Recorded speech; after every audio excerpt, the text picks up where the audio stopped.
Hello students, how are you? Once again I am here, Dinesh Chaurasia with my YouTube channel Dinesh for Maths. But my today's topic will be for physics class 9 and the topic is universal law of gravitation. Okay, so universal law of gravitation क्या है? Newton ने ये law दिया था, हम लोगों ने पहले ही डिस्कस कर लिया है. First, second, third law Newton के क्या है, एक बार जल्दी से रिकॉल कर देते हैं. फर्स्ट लॉ में मैंने आपको बताया था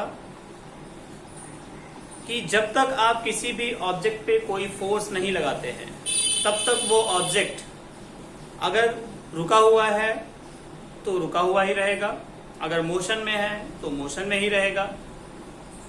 यानी कि लॉ ऑफ इनर्शिया, जो फर्स्ट लॉ ऑफ न्यूटन था वो था law of inertia.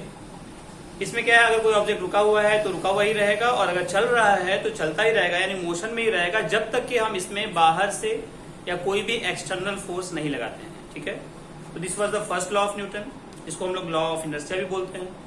Second law of Newton में था कि rate of change of momentum, listen carefully, rate of change of momentum is directly proportional to the force applied on it. ठीक है, तो rate of change of momentum जो आपने पढ़ा है F is equal to M into A, ये क्या है हमारा सेकेंड लॉ ऑफ न्यूटन है. F is equal to M into A, ये फॉर्मूला आप सब जानते हैं. तो ये सेकेंड लॉ ऑफ न्यूटन के लिए है.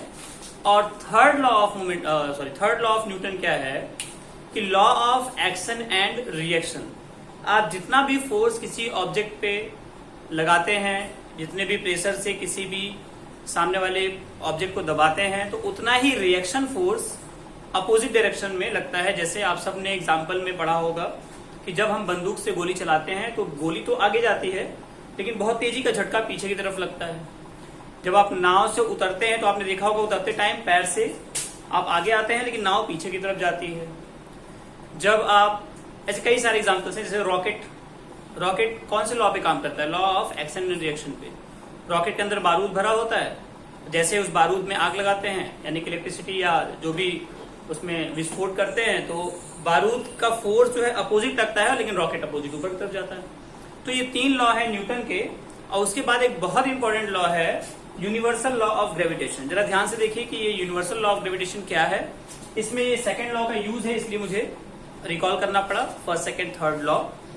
तो यूनिवर्सल लॉ ऑफ ग्रेविटेशन ये कहता है, पहले मैं डेफिनेशन बताऊं तो ध्यान से सुनिए, उसके बाद थोड़ा एक्सप्लेन करते हैं और डेरिवेशन में देखते हैं. ठीक है, यूनिवर्सल लॉ ऑफ ग्रेविटेशन क्या कहता है कि force of attraction between two bodies is directly proportional to the force applied on it and inversely proportional to the square of distance between them.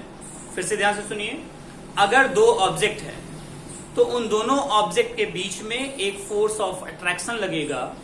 वो जो फोर्स ऑफ अट्रैक्शन होगा वो उन दोनों ऑब्जेक्ट्स के मासेस के, उन दोनों ऑब्जेक्ट कुछ ना कुछ मास होगा, तो उन दोनों ऑब्जेक्ट्स के मास के प्रोडक्ट के डायरेक्टली प्रोपोर्शनल होगा. और उन दोनों ऑब्जेक्ट के जो बीच की दूरी होगी उन दोनों के बीच की दूरी के स्क्वायर के इनवर्सली प्रोपोर्शनल होगा. इसको थोड़ा हम लोग समझते हैं. क्या बोला मैंने, force of attraction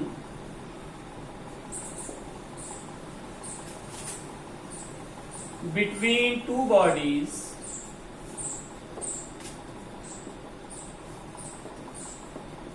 is directly proportional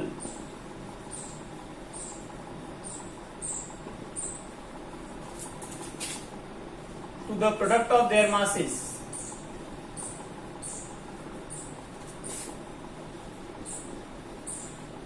and inversely proportional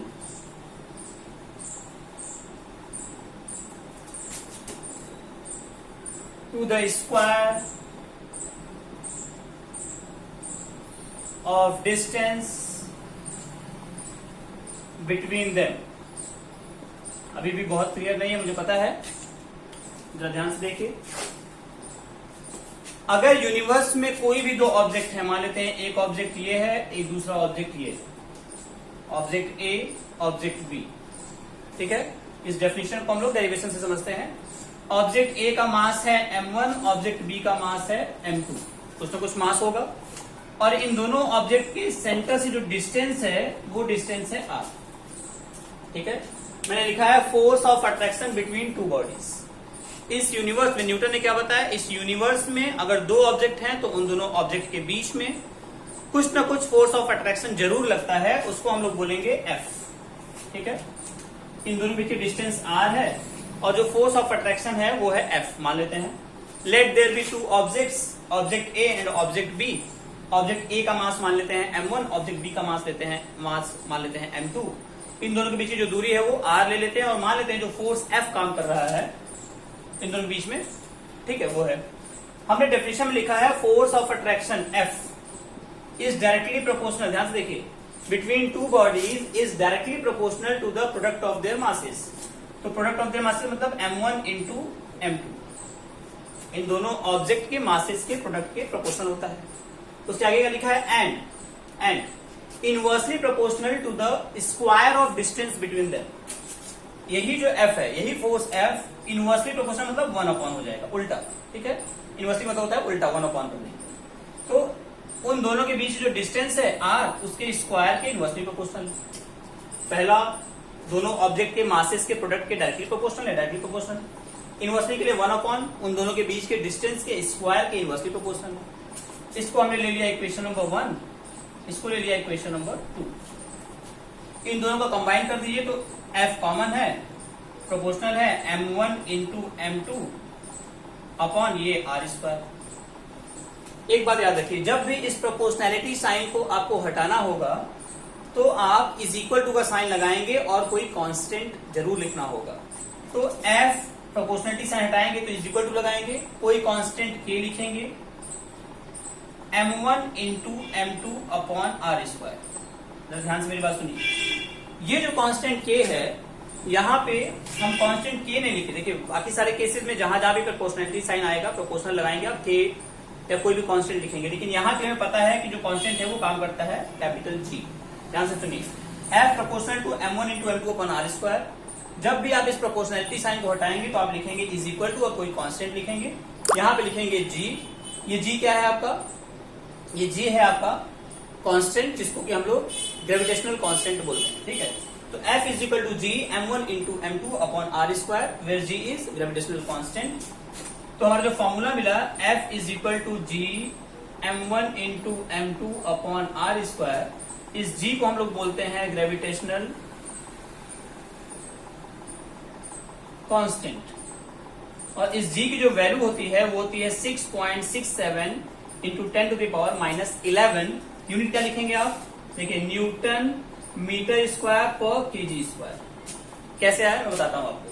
तो इस फॉर्मूला को याद रखिए, ये आपका है यूनिवर्सल लॉ ऑफ ग्रेविटेशन। देखिए ये दुनिया में यूनिवर्स में कोई भी दो ऑब्जेक्ट हो उनके बीच में फोर्स ऑफ अट्रैक्शन लगता है।